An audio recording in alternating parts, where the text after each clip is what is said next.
Rising your temper won't get you anywhere, even if you try to do something that goes unnoticed. I camped in Dane Street for 5 winter months in protest to these feckers and similar others, and wanted to get me reefed over by terrorist-looking police in the middle of the night on one of our main streets. My fellow comrades harassed and beaten by coppers, and barely a mention on the RTE news. Nah, man, it does me head in when I walk through Dublin and there's more boarded up houses than there are homeless. Nothing more and nothing less than people in distress all over our beautiful country, struggling to pay the rent and bills and stop NAMA and Irish water from coming in, or their business from going under.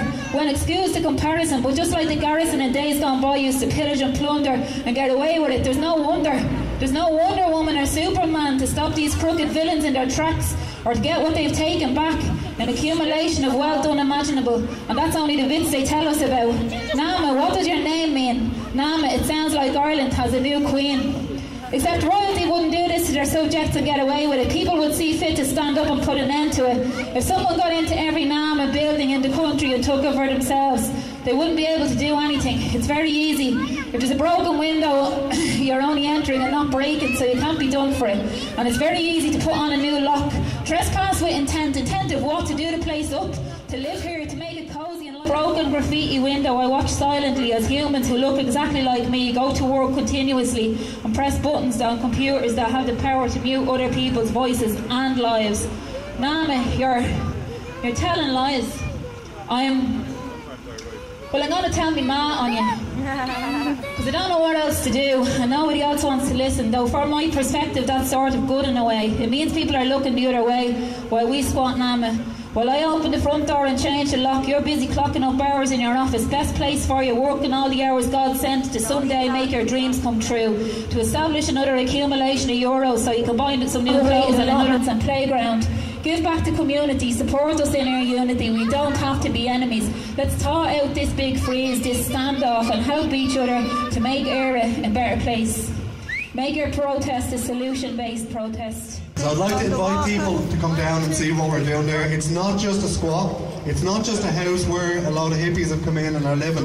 We've actually set up community gardens, we've set up a social centre, we've set up art space, art studios, and there's lots of activities to go on down there. There'll be a couple of events this weekend on Friday and Saturday if people want to come down and see what we're doing. Or people are welcome to knock down any time, because there's going to be serious confrontations there over the next while with ourselves and with basically representatives of them. We've had 30 private security force themselves into our community and try to fence people into their own homes and forcefully try to evict them. Now, we were successful in stopping them. Like, that's another thing. People have to realise there is a solution and people can be successful. One, successful in actually taking over vacant spaces, and two, successful in stopping evictions. Because not only is there a problem with homelessness now, there's going to be a bigger problem, a much bigger problem with homelessness over the next while, when families are being kicked out of their homes because they're not able to pay their mortgage. And people have to realise there is a solution to that, and it's a very simple solution. Don't let them into your home and don't let them kick you out. It's as simple as that. I was just asking questions of the Minister for Children and Youth Affairs about the lack of services and support for children in this country, and particularly those with mental health issues. And you know, like, these guys need to start to connect things up, how one thing connects with another.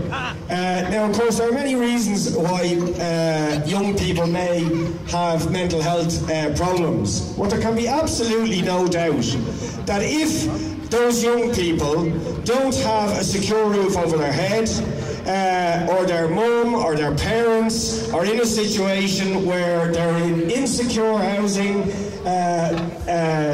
being evicted from their home, in homeless services for years and years and years, not knowing, as is the case for many families at the moment, literally from week to week when they're in homeless services, where will they be staying next week?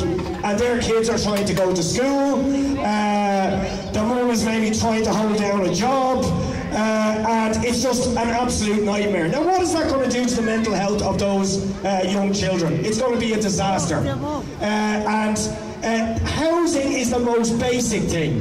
If a society cannot put a roof over the heads of its citizens, and particularly its young people, it doesn't deserve the name of a society. And a government that fails to discharge that basic right and need for human beings should hang its head in shame. And I mean, it has to be, and I think for all of us here we know this, but it is just the most frustrating thing. Because there's a lot of things you can say, this is difficult, it's a complicated problem, blah, blah, blah, right? Which is what we get a lot of in there. But building houses for people who need them is not very complicated, particularly when you have a couple of 100,000 building workers who are on the dole and would like nothing more than to be building or refurbishing. And I take the point about houses that need to be refurbished, but a lot of the houses that we have at the moment are either built in the wrong place, they're rotten quality, they're stinking damp, you can go through the list of problems with them, right? So we need to put hundreds of thousands of building workers who'd love to be doing it, refurbishing houses, building decent quality housing, providing the community services and the community centres with that, and the facilities for the young people. We need these things provided, and we have the means to do it. And of course the reason it's not done is because the people inside and the people who control the construction and building industry don't see housing as something to provide for the needs of people. They see it purely as a mechanism to make profit for themselves. That is the fundamental problem. And it needs to be addressed. But it really is an urgent matter, because the situation is spiralling out of control. Absolutely out of control. I mean, there was a lot of announcements made last year because of the death of Jonathan Curry, because of the list spiralling out of control, and we had emergency summits called by the Minister and all this. But the actual announcements that were made were completely and utterly bogus.